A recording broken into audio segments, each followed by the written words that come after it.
ये खबर KR मंगलम university द्वारा प्रस्तुत की गई है। तृणमूल कांग्रेस कोई पॉलिटिकल पार्टी था ही नहीं।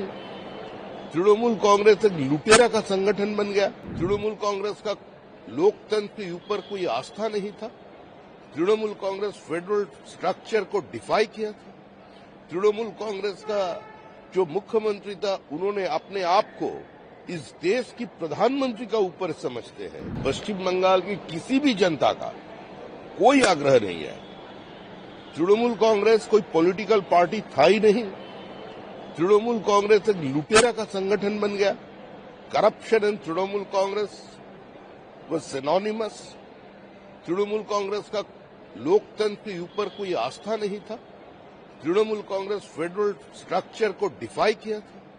तृणमूल कांग्रेस का जो मुख्यमंत्री था, उन्होंने अपने आप को इस देश की प्रधानमंत्री का ऊपर समझते हैं। पश्चिम बंगाल को एक अलग राष्ट्र समझना शुरू कर दिया था। उसका नतीजा यही हो रहा है। तृणमूल कांग्रेस का तो कोई पॉलिटिकल आइडियोलॉजी नहीं था। तृणमूल कांग्रेस का एक ही आइडियोलॉजी था, जो सीपीएम को हटाना है। तो 2011 में जब सीपीएम हट गया, ममता जी सत्ता पे आ गई, तब उसका पॉलिटिकल रिलेवेंस जो था, आइडियोलॉजिकल स्टैंड पॉइंट जो था, वो डाइल्यूटेड हो गया था।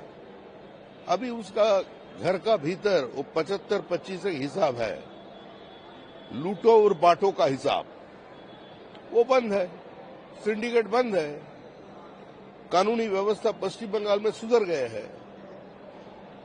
इसी का कारण आपस में लड़ाई शुरू हो गया, झगड़ा शुरू हो गया, जिससे ना तो जनता का कोई दिलचस्पी है, ना भारतीय जनता पार्टी का कोई उत्साह है। देखिए, लोकतंत्र को बचाने के लिए और लोकतंत्र की सफलता के लिए एक रिस्पॉन्सिबल ऑपोजिशन का जरूरत है। लेकिन दुर्भाग्य है इस समय पश्चिम बंगाल का, जो तृणमूल का झंडा लगाने के लिए कोई लोग बचा नहीं है। इसीलिए आपस में लड़ रहे हैं। थोड़ा लड़ाई करें, आप लोगों को भी थोड़ा मजा मिले।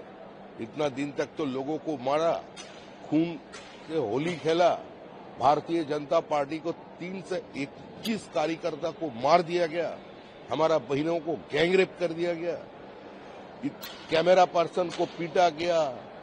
जितना पत्रकार था वो उसको भी हॉस्पिटलाइज्ड कर दिया था। ईडी से फाइल छीन लिया। सारे आला सरकारी अधिकारी के ऊपर हल्ला बोल दिया। अभी उसका नतीजा आप देख लीजिए क्या हो रहा है।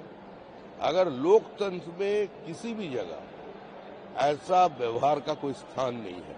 Trinamool Congress accepted, tested and now rejected. अभी दूर दूर तक तृणमूल कांग्रेस का कोई भविष्य नहीं है।